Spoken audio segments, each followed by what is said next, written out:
at 하샤마임. 이 하샤마임 임자가 보통 복수라고 그랬죠. 그래서 하늘들, 그래서 온 우주, 눈에 보이는 저 대기뿐만 아니라 온 우주를 창조하시고, and 그리고 at는 무엇을 하는 겁니다. 목적격이죠. 하아레츠, 땅을 창조하셨다. 이건 단순한 흙이 아니라 온 지하 세계까지 다 만드셨다. 그래서 다음 시간에 다시 상세하게 살펴보겠습니다만은 그저 눈에 보이는 저 하늘과 땅만 지으셨다는 의미가 아니라 3절 이후부터 하나님께서 매일매일 창조하시기에 필요한 모든 재료를 전날 다 만드셨다. 그런 의미가 됩니다. 그런데 하나님께서 천지를 지으셨다. 이 천지라고 하는 거, 저 단어가 우리에게 주는 중요성이 뭔가? 아까 뭐라고 그랬죠? 눈에 보이는 형체를 가지고 있는 사람을 포함해서 만물들은 공간의 토대 위에 시간을 통해서만 존재할 수 있다고 그랬죠. 우리에게 시간이 있다고 해도 공간이 없으면 우리는 존재할 수 없습니다. 그러니까 하나님께서 우리를 존재하시기 위해서 지금 공간을 만드신 것입니다. 그 공간의 재료를 확보해 두시는 것이죠. 따라서 저 단어는 우리가 일평생 살아가는데 내가 처해 있는 공간의 중요성을 일깨워 줍니다.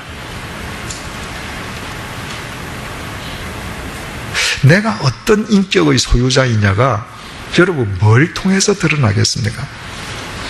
첫째는 나의 언행을 통해서도 드러나겠죠. 그러나 우리는 우리의 언행으로 우리를 가릴 수 있잖아요. 남 앞에 가서 연기를 할 수도 있습니다. 그러나 우리가 속일 수 없는 게 있어요. 속일 수 없는 것은 우리가 처해 있는 공간이에요.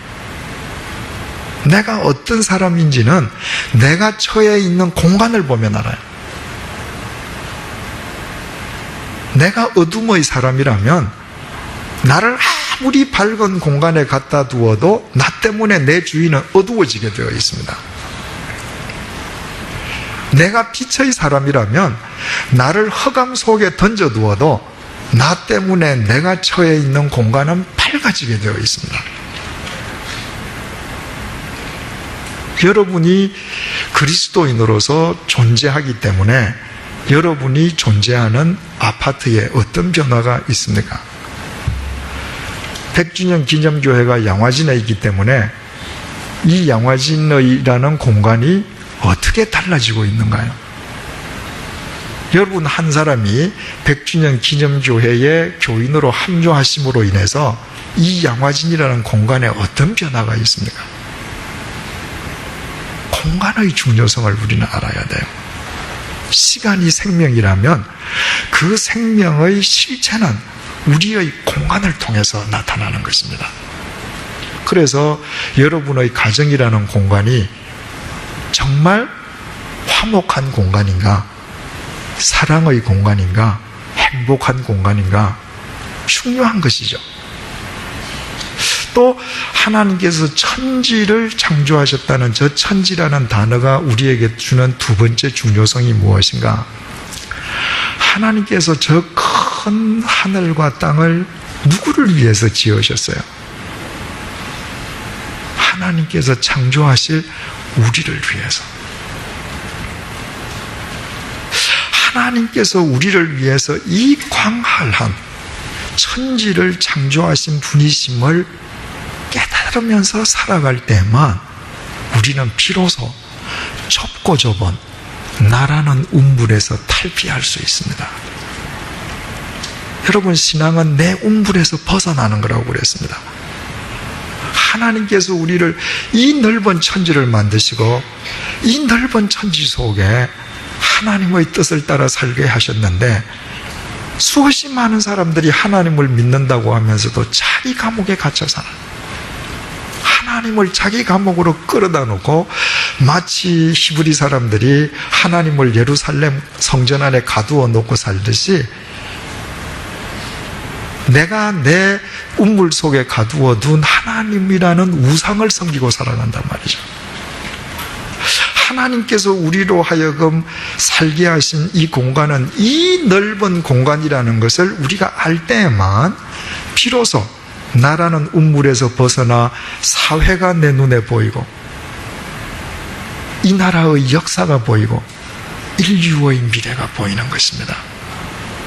그래서 나는 보잘것없지만 자존자이시오, 초월자이시오, 창조자이시오, 전능자이신 그분의 섭리 속에서 내가 살아있는 이 시간 동안 이 인류의 역사 한 페이지 속에 내가 어떤 족적을 남기며 살아갈 것인지를 보고 실천하게 되는 것입니다.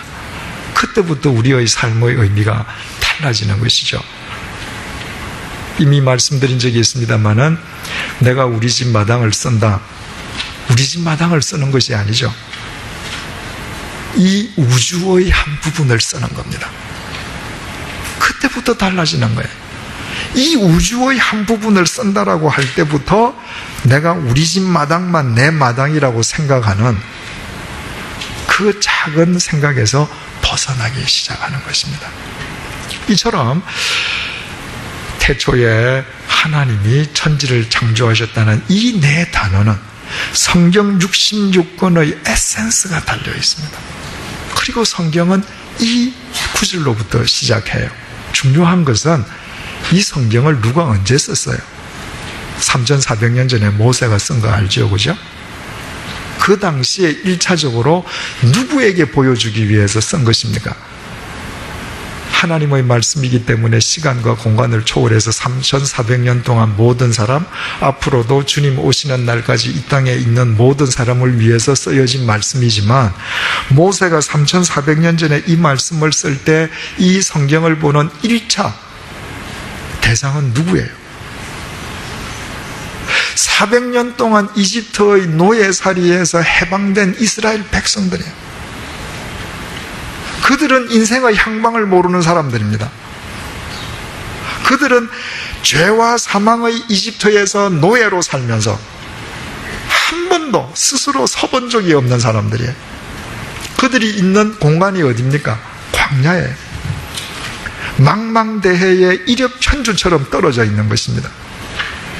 그들을 위해서 하나님께서 모세를 도구 삼아 성경을 쓰게 하셨습니다.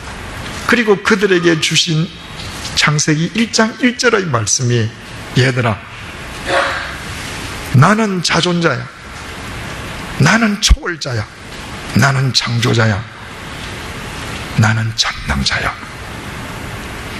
바로 내가 없음에서 있음으로 이 천지를 지었어. 내가 너희들을 생명을 창조한 사람이야. 창조한 하나님이야. 내가 이제부터 너희들 인생과 함께한다. 그것을 일깨워 주시기 위해서 이 말씀을 주신 것입니다. 그 광야에 떨어져 있는 이스라엘 백성들이 모세를 통해서 이 말씀을 받았을 때 그들이 얼마나 감격했겠습니까? 그들이 가야 할 삶의 방향이 이 말씀의 거울 앞에서 비로소 보여지지 않았겠습니까? 여러분, 우리는 어떤 존재들이에요? 다 죄와 사망의 올무에 묶여있던 노예들이었습니다. 하나님께서 예수 그리스도 안에서 우리를 그 죄와 사망의 노예살이로부터 출애고 해방시켜 주셨습니다. 그리고 지금 우리는 광야에 떨어진 일엽편주와 같은 존재들입니다. 그 존재들인 우리를 향해서 하나님께서 오늘 창세기 1장 1절을 통해서 당신이 어떤 분이신지를 보여주시고 우리가 하나님과 동행할 때 하나님께서 우리의 삶을 재창조해 주실 것임을 우리에게 약속하고 계시는 것입니다.